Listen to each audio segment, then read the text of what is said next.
from another planet. Please like, share, and subscribe, and ring the little bell. Ring that little bell so you're notified when new videos drop. It is that time of month again, and you normally use it as a bit of a joke to take the piss out of whatever periodic I'm reviewing, SFX magazine, Doctor Who magazine, because they're normally garbage, right? They're normally like, and the reviewers normally like, don't buy this. It's like, I bought it so you don't have to. But like, they're normally garbage.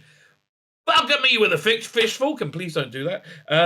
Is there a fish fork or a fish knife? I don't know. But Doctor Who magazine, they put out a good issue this month. I mean, like, it's actually readable. Now, don't get excited. I think this is a mistake. Okay, I think this was an accident. It just kind of happened, but there's a lot of gold in there. Stuff I'm actually looking forward to reading.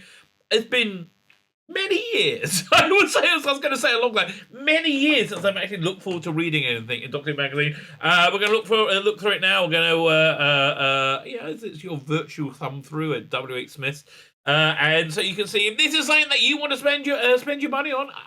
Why not? Why not? Before we get to it, can you hit the like button, the share button, subscribe button? That's what. By the way, I'm always happy when I'm recommending things. I really, truly am. Right.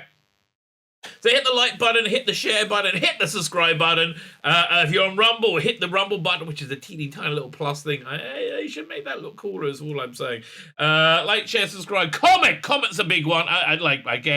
I can so tell when the throttling thing is turned on my account because it keeps going up and down in like the same little range for like a week, right?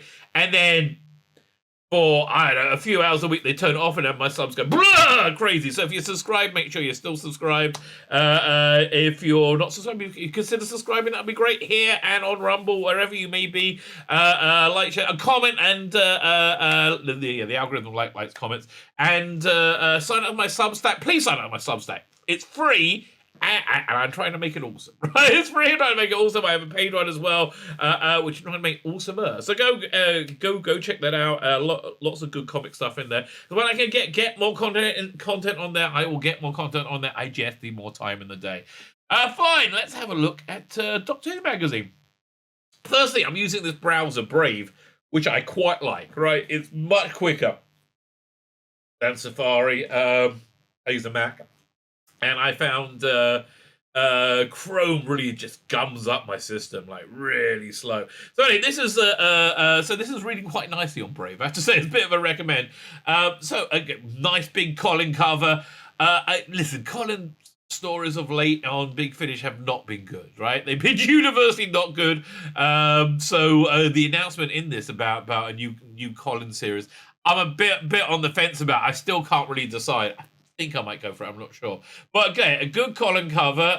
But then we see Matt Stevens. Matt Stevens is the producer of the current era Doctor Who. And I think after Jodie Whittaker and Chris Chibnall, the most responsible for its stunning Embrace success. Let's put it that way. He's got a large interview in this, which will be a separate video, right? On Phasmin ratings and saying goodbye. Wow. That's a pretty provocative statement because Phasmin is a very controversial thing. Ratings, mention as much as you like, and saying goodbye. Not soon enough for us. You got Michael Ferguson's greatest episode. Yeah, listen, I'm actually kind of interested in that. They got the Romans in was it Fact or Fiction, and they got this big thing on Minder Hojek, the Rusty Davis spec script that was never made. That he wrote in the, what was it, 2000? No, it must be in the 80s, right? It must be in the 80s. Fine, yeah, there's a bit of Matt Stevens action here. I'm gonna rip the piss out of him in that video. I'm recording that next. I can't wait. I literally can't wait. Right, who is this over here on page 40? Let's look. Page 40 interviews. They don't even say. Was it page 40? Harboring Ambitions. I still don't know who it is. Is that Mao Young? It's not good that I don't know who it is after going through the magazine once, right? So let's have a look. We got the intro. I never read these, right? I never ever read these. And look, this is all a bit white and male for the contributors this week. Oh look, he's not what I mean. Again, who gives a crap, right? About they do, they super do, right? Jason Quinn, he edited Doctor Who Adventures before it got cancelled because Jodie was so stunning and bravely successful. Right. Oh, they say Paul Hayes. We got a really long article from him in this article that in this issue that really isn't interesting. It's one of the few things that isn't interesting. So far, we have the this shows you the speed of media today. This is the Gallifreyan Guardian, who used to be where you got your news from. So this is all about the season 22 and what's going on with it and what's going to be in it. I'm really excited. Listen, I'm really excited about season 22. But it feels like old news now, doesn't it? It's weird. Again, that's the speed of the news cycle. I think it was kind of better back in the 70s, when you got the news like once a week, or once a month. Target books expanding. Who's reading them? Target books. No, this is Target books. This isn't Books and Tape. So this is the new Colin Baker series, which I find quite. I don't know. Okay, it's the Unbound range, and I like the Unbound range. The Unbound range is excellent. It's like it's a alternate, what would have been. So this is set in an alternate timeline in the immediate aftermath of Genesis of the Daleks. The story depicts what could have happened if the Fourth Doctor had completed his mission for the Time Lords and destroyed the Daleks once and for all. I think that's probably the greatest moment of Doctor Who when he didn't destroy. I think, honestly, in its near 6-year history, that is the greatest moment of Doctor Who when he has the power to do it and does it. That is the Doctor at his most powerful, right? That's the Doctor at his most moral. I love that. I absolutely. So I'm doing it. I'm like, yeah. It's got a kind of a stupid thing to start with, because why would you want to undo the greatest moment of Doctor Who? I mean, literally the greatest moment. So basically, Colin Baker is the War Doctor in this one. The Warrior, with Jeffrey Beavers as the Master. Look, I'm going to go over it on my live stream. I'm recording this on Thursday. It's probably going out on, I guess, Saturday. I guess it'll be Friday or Saturday. They got to talk about the Christmas special. I mean, the New Year special. One of their better episodes didn't do very bad. This is a lovely piece of fan art. Oh man, too good for this episode, but it's a lovely piece of fan art. Very nice work. Very nice work. By Gary Mayer. So what's on the Who tube? Jodie Whittaker, Mandy able to take part in Kids Ask Difficult Questions. I really should go over that. That's a funny video right there. Nicola Bryan, you say no more, I'm there. Toby had a tribute video remembering people who's from the World Doctor whose death they learned about in 2021. Learned about, or they died in 2021. And Peter Capaldi, the former art student, settles down on Freud's couch and deliver his wry take on the surrealist art movement. Okay, I want to watch that. Oh my god, that sounds good. See, this is a good issue of Doctor Who magazine. I'm actually enjoying this. From the show's cancellations and rebirth, YouTuber Josh Nez, piss off. Oh man, that's really, really disappointing, isn't it? I mean, like, here's the problem with Doctor Who magazine. We are divided, we are culturally divided throughout the entirety of society. I think more dramatically showing Doctor Who fandom, where we had these awful people came in who weren't fans at all. They just liked Jodie Whittaker having a vagina, for some reason. I don't know, that's basically what it is.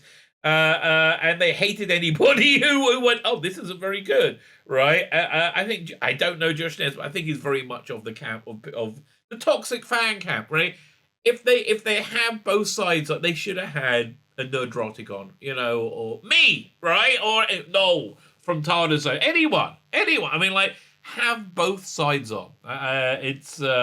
And I think that's really one of the biggest reasons their circulation is so down. But the truth is, they're all trying to they're just trying to survive. Same with Big Finish. They're trying to survive until Russell Lee Davies can, and they think they're going to make it, right? And I think they will too. Nothing says the current state of where Jodie fans think she is in the state of Doctor Who. Really, the centre. I didn't know they really. Is that a custom? I wonder if that's a custom with Capaldi in the Davros chair. Again, nice bit of 10th Doctor artwork. I like it a lot. Rafe Wallbank. Well, that's Isn't Rafe Allbank like a professional artist? I don't know, but it's very nice. Time Space. So Kevin McNally. Apparently, this is Kevin McNally. Apparently, he said on a podcast or a convention that he's in discussion with Big Finish to reprise it, to be in a 6-part box set, essentially reprising his role as Jericho from Doctor Who Farts. Yeah, good luck with that, Big Finish. Yeah, I keep saying I'm not going to buy stuff, but when they keep putting you like the War Doctor thing, am I going to do the Colin Baker War Doctor? That sounds maybe. I mean, although I'm not getting any more Unit Nemesis. There's this whole thing about how there's a young Harry Sullivan in 2020. That kind of sucked me in. I'm not interested. I'm not interested. Right? Really? What was this 1974? That's when he started. Yeah, this is kind of famous. With the Cyberman, this is the one they always picture. They always pull out when they talk about what's the one, Doctor Who meets Scratchman, which I'm surprised they never did an audio version of. Public Image. Oh, come and check my channel. I'm reading this on my live stream on Thursday night. Oh, I did read it. For me, it's in the future. For you, it's in the past. I did read it on my live stream. Oh my god. Yeah, we're gonna have fun with that. Trying to spin it.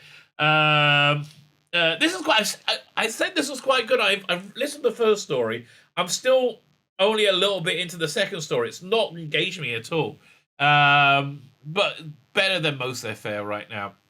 But this is a great article, right? This is a great. I'm amazed. Doctor Who Magazine did a great article, and I love articles with Russell T Davies because he's very, very good at talking and relating to people. But it's all about his script that he was never made, Mind of Hodiak. And I like, set in a council estate, which is something that he's always really, you see that a lot, also in Damaged Goods. So yeah, look, this is something I'm actually, you see, this is great. Doctor Who, I'm excited about. New Doctor Who, I'm excited about. God, I can't wait till next year.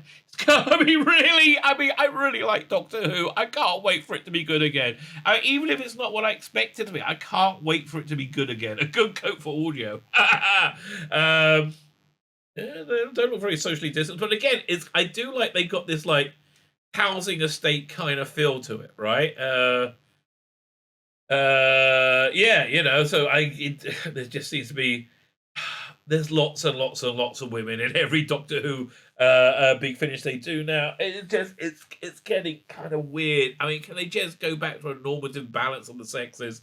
Maybe not every woman has to be a sci-fi lesbian trans person from this a stunning and brave future. Not everyone. Maybe a few occasionally. I have hope though, because Russell T Davies wrote this in the 80s, and so hopefully they maintain that level of sanity. Journey's End. Okay, so again, this is the next video I'm recording today. Matt Stevens has now stepped down as Doctor Who. Step down or left in disgrace with a boot in his ass. You the people decide. I'm gonna really? Do you have to look so smug there, Matt? Do you have to look so freaking smug after you're doing such a freaking awful job? I mean, like an unbelievably awful job. It's like, what? Why are you so pleased with yourself? It's beyond me, right? Beyond me. Cannot wait to read this article. Okay, again, a Doctor Who magazine I actually want to read. For all the right reasons, I think. I tell you put him next to Chris Chibnall, he looks okay. I can see that. I mean, like, God, like the faces of evil right there. Who am I? Oh man, this is a 2-part episode, a 2-part interview. Okay, well, thank you very much, Doctor Who Magazine, giving me content. So this is something I'm not that interested in, but I can see friends who would be interested. Michael Ferguson, who died in October, made an unforgettable contribution to Doctor Who early years. Oliver Waite describes the techniques and innovations that earned Michael Ferguson a unique place in the show's directors. So this doesn't really interest me, but I know there's lots of fans out there it would interest, and I think this looks like an interesting segment, right? It's so good we're seeing the end of Jodie, I think, because we're getting more interesting things. That's really just what I think. What story is that? What was it? Bottom. Julia Lockwood and Mary Belson and Petra Davis. What's Petra Davis? As minister in 1 + 1 = 1.5, 96th episode of Out the Unknown, directed by Ferguson. I bet that's good. Oh man, I bet all that stuff's lost. It's a real shame, but that stuff's interesting. So now we're going to a bit of Jodie stuff from a teaser video announcing Jodie Whittaker's casting. Back then, do you remember the hope we had back then? Yeah, no. To the forthcoming special, Ben Pickles has been with the 13th every step of the way. I'm sorry to hear that, mate. Really, look at him. How old is he? What, 12? Oh my god. Okay. Jonathan L. continues the articles asking about the serious digital effects by asking Ben about title work. So this is a hangover from last issue. They should just really... I've just been like binned all of this stuff. I mean, I'm not really that interested. I mean, I guess you've got to have an eclectic mix. I mean, oh god, this was so obviously all green screen, wasn't it? I mean, like, yeah, it's like, really? You didn't collapse the building? It was all green screen? Oh, look, there's a flux not destroying a planet. Nothing makes sense. Nothing matters. Doctor Who, Tea Time Law's cookie cutter set. 3 out of 5. The best they're going to get out of that is people will go for, like, I'll take 3 out of the 4. No, yeah, forget the Jodie one. Cybermen one looks nice. And monsters in general. And Dalek and TARDIS. Yeah, okay, whatever. Like, really? I just want to eat a cookie. Tamsy Thomas and Mifwani Harris are the Cardiff-based company Zodiac VFX. Talked to Jonathan Helm about their award-winning work for Doctor Who. Look, the effects I think have been pretty darn solid, right? And I do like that effect they did for was it the Gallifrey Falls? No more. God, here, look, here's Captain Jack rescuing the Doctor because the Doctor's a doofus, right? Okay. Again, doesn't interest me because I really hate this era of Doctor Who. But I think they did a good enough job. And you know why they did a good enough job? Because I didn't really notice the special effects, right? It just seems to all kind of like, I can tell it's all CG. I mean, obviously, you can tell the green screen stuff a mile away. But it's okay. It's okay. Harboring ambitions. Pre-production on Doctor Who's long-awaited return in 2000 began in 2008. But as Paul Hells reveals, various departments of BBC have been working towards the show's comeback for several years. Okay, so this seems to be a book. He was doing something else. He found out a bunch of Doctor Who stuff. I don't know. Listen, I'm gonna probably print this out and read it. So who is this though? Like opposite page. That's Mal Young. Okay, fine. So Mal Young was a big mover and shaker at the BBC that brought Doctor Who back. Right? He was a very important figure. Okay, fine. Oh, where was that? Man, I know exactly where that looks like. It's in Soho. That used to be my stomping ground. If that's where this picture is. Yeah. Okay. Remember, was it Nick? Is it Nick Berry? I can't remember. But man, he was there as heartthrob. That's just when I left England, right? I left England in the early 90s. So I missed that. Basically, Doctor Who's over. Why stick around? Same reason I left Miami and moved back to Israel. My annual passes to Disney ended. Disney World ended. I'm like, well, what's the point of staying, right? What's the point of staying? And Doctor Who was coming back. So, that's all the entertainment anybody needs. Okay, we were told very clearly that Worldwide didn't want us to make this as a TV series, says Mel Young. Okay, I'm intrigued with this story, right? 1, 2, 3, 4. Okay, this is something I will print out and read on Sabbath. On Sabbath I'm offline, so I print these things out and I read them. Yeah, they're putting more money into the BBC Doctor Who range. Not that interested, but honestly, I'm not that interested in the Big Finish stuff that much anymore, is it? Tim Worthington's talked to Jess Jerving about the YouTube product Dudley Simpson is Doctor Who. Transcriptions and piano recitals of scores by one of the show's most prolific authors. Now, this sounds interesting, right? This does sound interesting. I mean, I'm not a huge fan of Dudley Simpson or audio in general, but I'll be interested in seeing that stuff. Collectivity. Now, this is a weird one for me because to me this seems like 5 minutes ago. There's trading cards, right? Anything that's only in the new era of Doctor Who just seems too new, right? But I don't know. But now thinking about it, my kids did have all these cards, right? They were into them mainly because I was into it. In all fairness, and I like buying they came in. There was a little TARDIS that came with it when you got that. I can't remember. Something like that came with it. But yeah, okay. So this isn't really for me that much, but nice enough. Oh look, there's a Mandit one over there. Fine. And then we got Doctor Who comic strip. I have to tell you, I was saying, Russ Leach is on the art, doing a really good job. I mean, like, I really don't like Jodie, but doing a really good job on the art. I think this is probably some of the best art they've had in the strip for a while. And Jacqueline Reiner is writing. Jacqueline Reiner's always been a strong writer. Listen, what can you do with Jodie? I might try and force myself to read this, right? I might try and force myself to read this. I don't know. I'm kind of scared. Maybe I will, but I don't want to do it live because I don't want to rank on friends of the channel, Russ Leach. Go and check out his Indiegogo. Only Death Can Save Us. That's actually really, really good. But I think he's doing a solid job here. It's they're down to 6-page stories rather than they used to be 9 pages and whatever. But I think they're trying to fill up content so they can put out another Jodie trade for some reason for it not to sell. I guess libraries might buy it, right? That's basically where it is. Man, who won? That's been around forever, hasn't it? That's been around for absolute ever. I remember these books when they were new. A lot of them, but yeah. They never. Also, Zampa. They never did an adaptation of Zampa. They did the other Chenolian ones. Okay. Bye.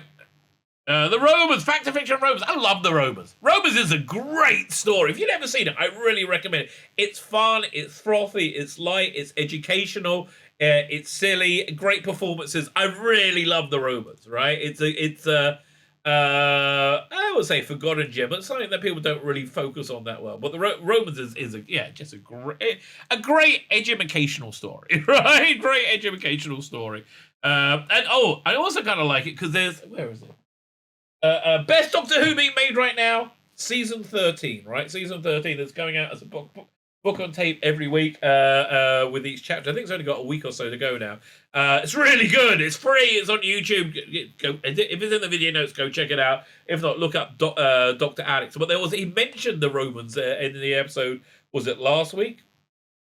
Where they're talking about it's basically the 12th Doctor with Romana talking about dealing with despotic leaders. He says, "Do you know when I met Nero from Rome, who destroyed Rome essentially?" And he said, "What did you do?" He said, "I played the lyre for him." Right? It was such a great Capaldi moment, which is why I like season 13. So go again. 2 seasons of Capaldi Doctor Who available for you right now that you've never seen before. It's a strong recommend. It really is. Are you a moment? Strike him waffly Centurion and throw him to the floor. Throw him to the floor. Okay, look, some things are just built into being English. Again, another article. I'm interested. Apocrypha. Steve Lang looks at the adventures that we might have missed between television episodes. Invasion of the Daleks. Yeah, okay. The 1960s Dalek stuff. Love it. Absolutely adore it. And somebody should do is do a coffee table book with the entirety of the Dalek strips and all that time, and go interview people, go really in depth into it. That would be an awesome coffee table book, right? I would absolutely love this. Mummy Speaks, great story. I haven't gone any further. I'm going to try and listen to some more today.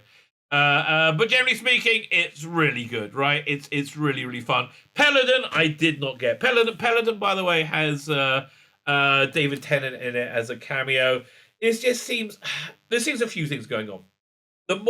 Big Finish, I think, was at its best in the 2000 to 2005, right? That was, I think, its sweet spot where it was being innovative and pushing things in a new direction, and basically that direction was taken by Rusty Davis a lot, like to make seasons. Well, whatever, to make the revived Doctor Who. But still being authentic to what Doctor Who is. So now they went through a terrible time of a few years of really, really poor quality products, because just about it's when they started using the Jodie logo, right? That's when it happened.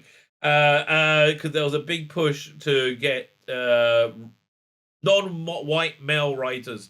Unfortunately, most people who like Doctor Who are white males, right? So they cut down their talent pool, and the quality nosedived. At the same time, it nosediving, they couldn't help themselves but lecture the audience, much like the TV show.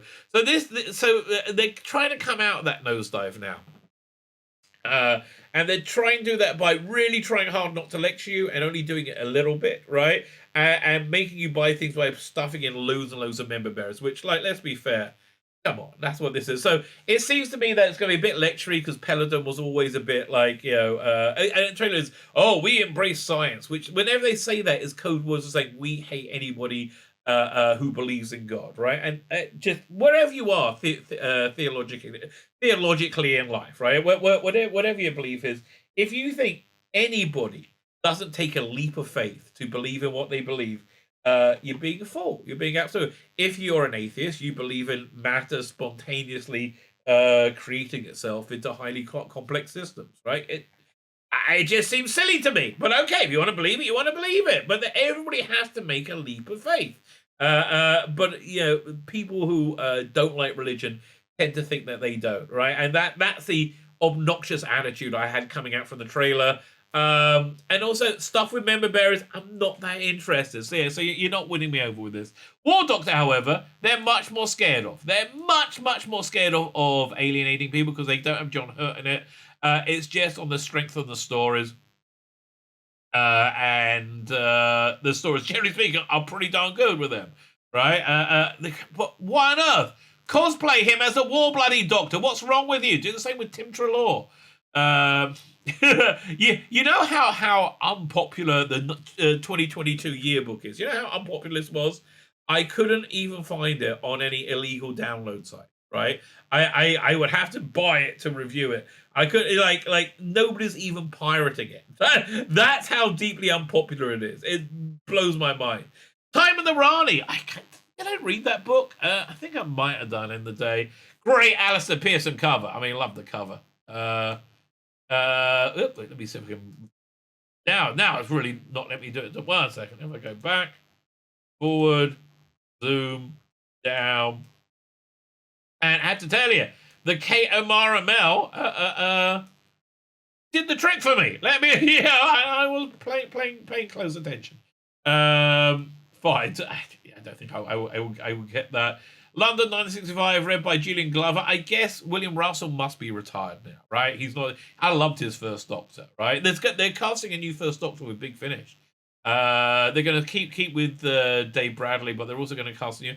What was wrong with Peter Purvis? He was great. I don't know. So coming soon. So I'm looking forward to reading this as well. Are they going to studiously not mention James Dreyfus? Right. That's the feeling I get. They are under no circumstances going to mention James Dreyfus. Is he in the picture? Oh, there he is. I'm surprised they didn't Photoshop him out. I bet they did in some of the other productions. The other stills. 8th of March. No, thank you. Have fun with that. Beyond the Doctor's Sleeper Agents. Nah, not really. Not that interested. Fine.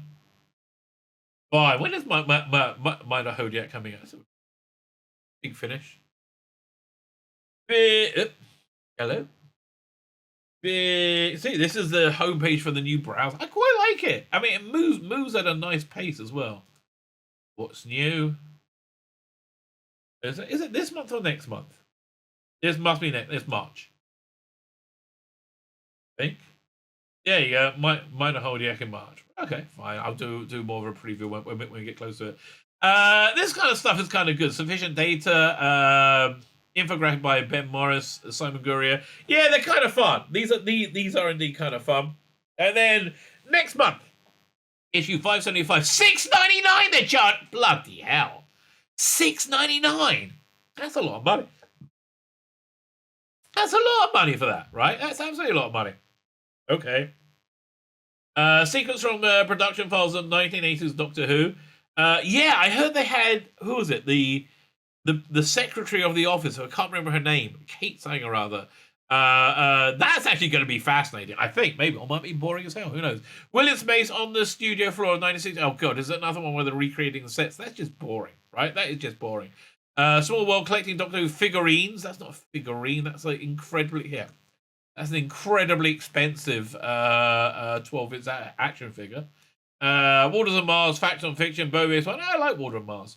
That was a good story. News, reviews, interviews, competition, much more. Don't give us too many details. Okay, yeah, keep it to yourself. Keep it to yourself. Peloton, please buy this. No. No. Nah, not so much. Not buying it. And there we have the cover. Yeah, again, Housing Estates, Colin Baker. Looking forward to this.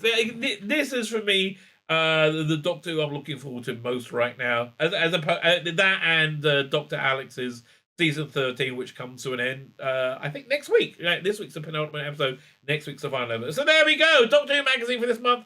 Accidentally, quite a good one. As it turns out, I think it's a recommend. You bought for $6.99. Bloody hell. That's really expensive. $6.99 is really expensive. I don't know. Listen, I've already bought it. It's much cheaper on digital. That's why if you want to get a digital subscription, that's the only way that can possibly be worth the money. Right, my name's Tzvi Lebetkin, the Rabbi from another planet. Please like, share, and subscribe, and ring the little bell. Ring the little bell so you are notified when new videos drop.